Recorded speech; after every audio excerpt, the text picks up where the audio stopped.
Hey guys, it's Nick the Booksmith. Welcome back, welcome back. So today we're going to talk about paste paper. But we're not just going to talk about paste paper. We're going to make a huge mess and make some paste paper. Does that sound like fun?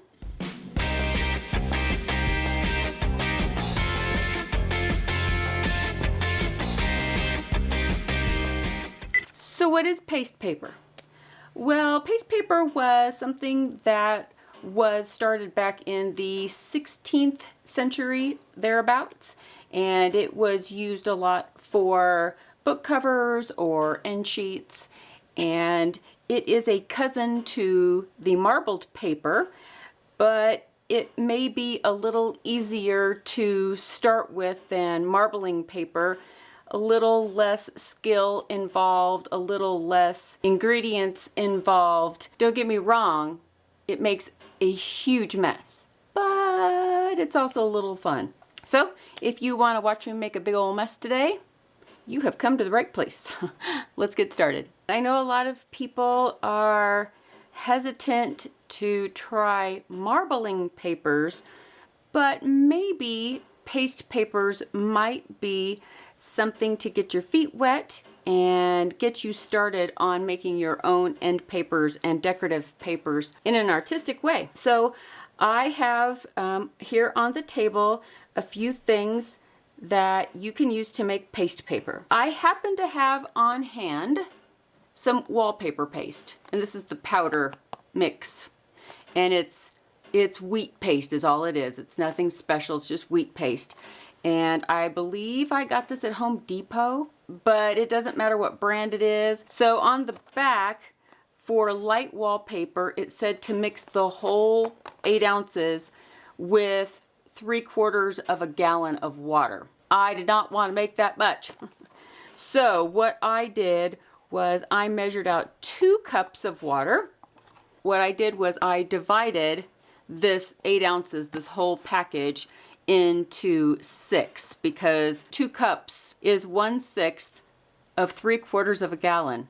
Ah, the math! Okay, I ended up putting approximately 38-ish grams of the powder into the 2 cups of water.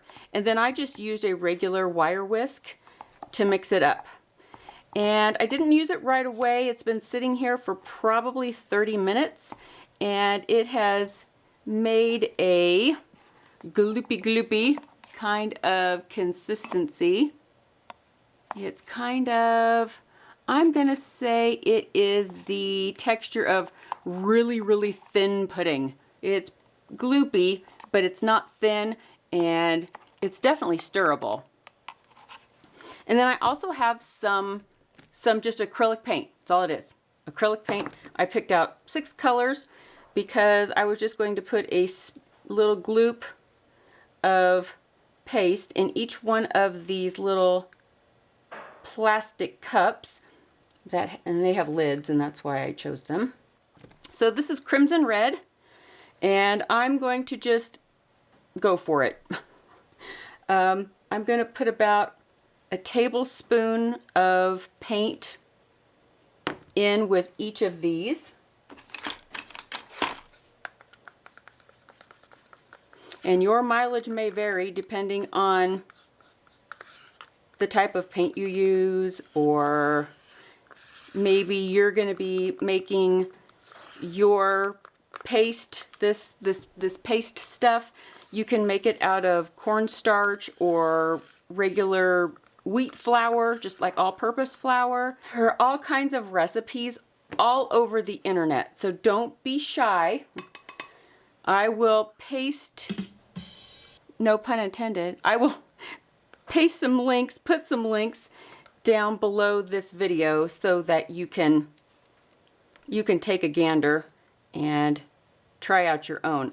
I am not an expert.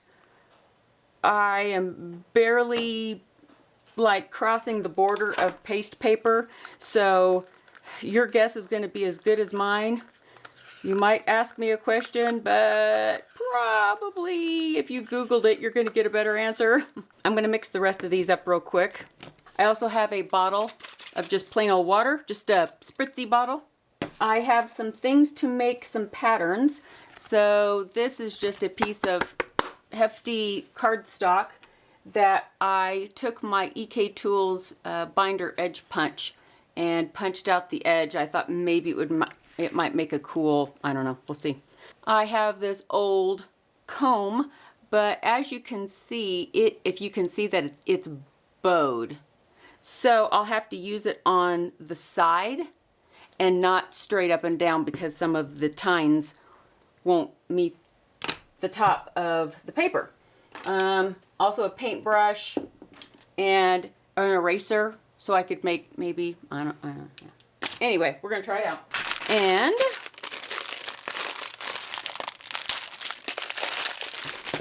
some cheapo palette knives. And these actually happen to come with some little, let me see if I can you won't be able to see that. Maybe on a piece of cardstock. Can you see that they have, so that they have some wide teeth cut into. So that, yeah, that's handy. Thank you palette knife people. That was awesome of you to do that. I didn't even see that those were in there. Score. Okay. And then for paper,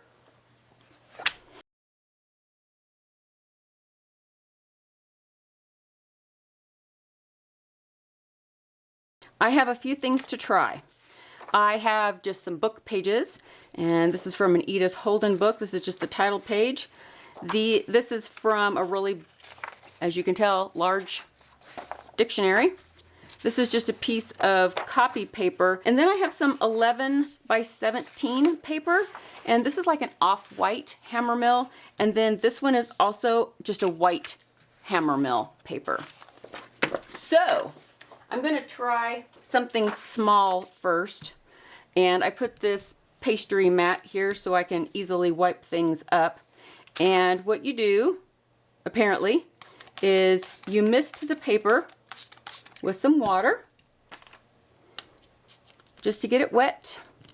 I'm going to do both sides so that it relaxes.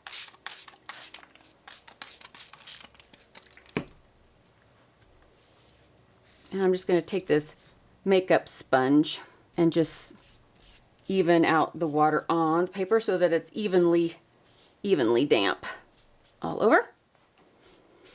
And that it is also flat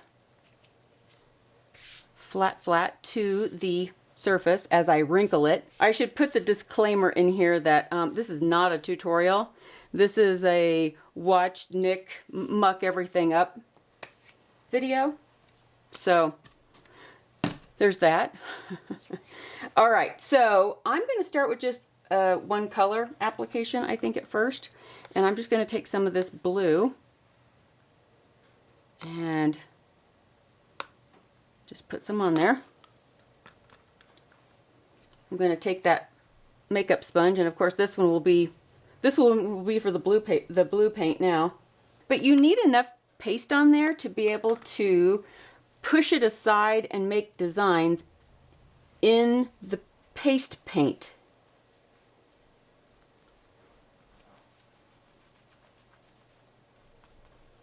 Now, if I had a foam brush, you know, one of those cheapy black foam brushes, that would be great at this point. I do have some somewhere, but all this week I have been playing the guess where you put stuff away game.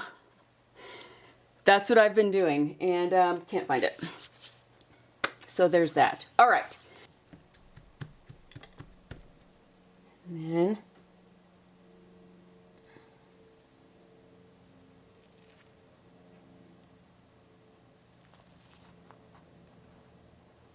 then unfold it. And it kind of makes this cool veined effect that I think is rather beautiful and probably one of the most simple things. So I'm going to take this piece of paper right here, this white one, and I'm going to spritz it down.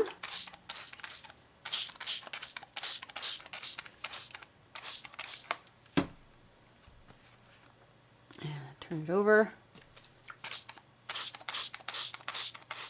Okay, I'm going to make sure this is lying as flat as I can here.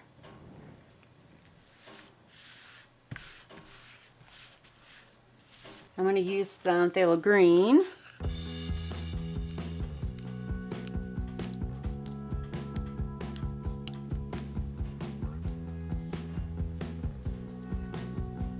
Don't have a foam brush, but I did find this small, just a trim brush.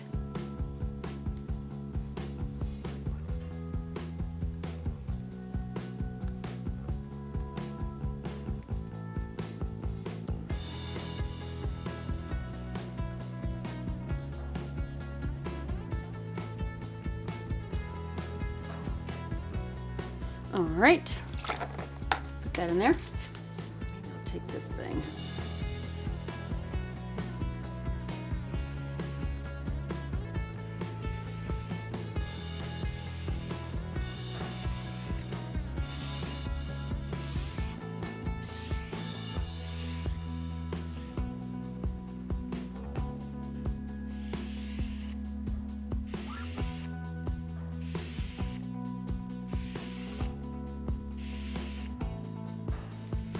So I have a crosshatch pattern. Well, there's that. And now I'll just do, I don't know.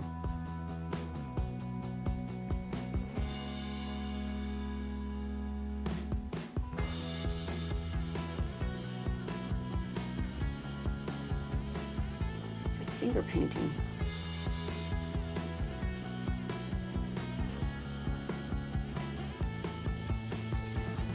I mean, that looks interesting, right?